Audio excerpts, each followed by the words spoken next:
Hello everyone, and today I'm going to tell you about Bhopal disaster that happened on December 3rd, 1984. This disaster happened in the city Bhopal, which is located in India. The cause of this disaster was an exploding tank at the pesticide factory. But let's rewind a little. First, there was a human in the seed. So human planted the crop, but here a problem arose. The problem is pests. Okay, now let's fast forward a little. Namely, at the end of the 20th century, when people learned how to produce high quality pesticides. Namely Sivin, aka Carbaryl. Carbaryl is a good discovery for a number of reasons. Firstly, it does not accumulate in the soil. Secondly, it does not accumulate in organisms, and thirdly, it destroys pests perfectly. This was a good news for Union Carbide, the company that manufactures the pesticide. After all, now this company has an opportunity to develop, and the development of this company required cheap labor and land for production. And guess where they found it? In India. And guess in what city? In Bhopal. To increase profits from the sale of Carbaryl, Union Carbide tried to reduce the cost of the consumables. There are two methods of making Carbaryl, and Union Carbide uses this one because of this element called methyl isocyanate, because it was cheaper. But methyl isocyanate is a very dangerous substance for a number of reasons. Firstly, it's extremely toxic. Secondly, it boils at the temperature of 38 degrees.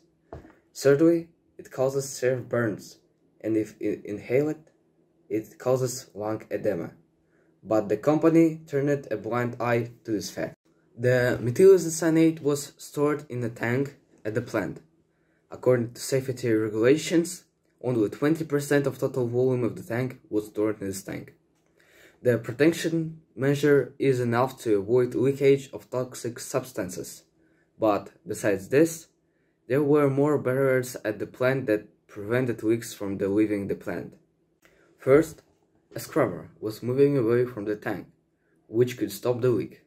Secondly, water from the placed hoses could stop the leakage of methyl isocyanate. And thirdly, all unwanted emissions would be burned when it leaving the plant.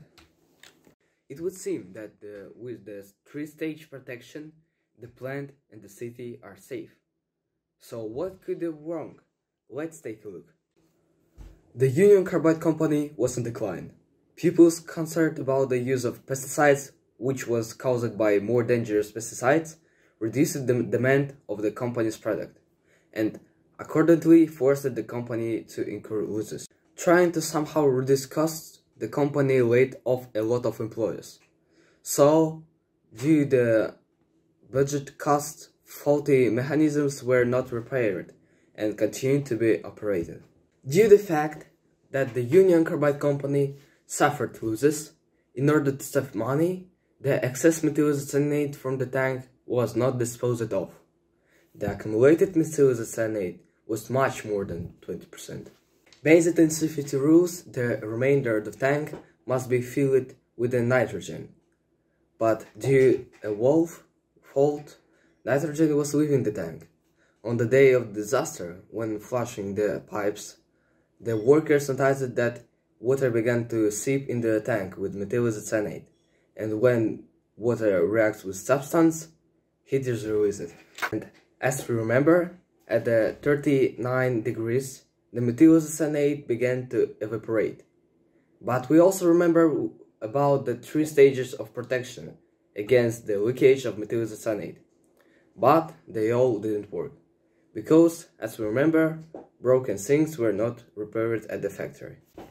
The methyl isocyanate began to evaporate, and an hour later, a poisonous cloud settled in the city. People received burns in their bodies and eyes. 3,000 people died in that night. 15 100,000 people died from the complications, and 600,000 people was injured. Subsequently, the court found guilty of negligent homicide 85-year-old Kashub Mahindra, who in 1984 headed the Union Carbide Company. The former director of chemical fertilizer plant in Bhopal, Jahan Mahut, as well as 6 managers and engineers of the enterprise.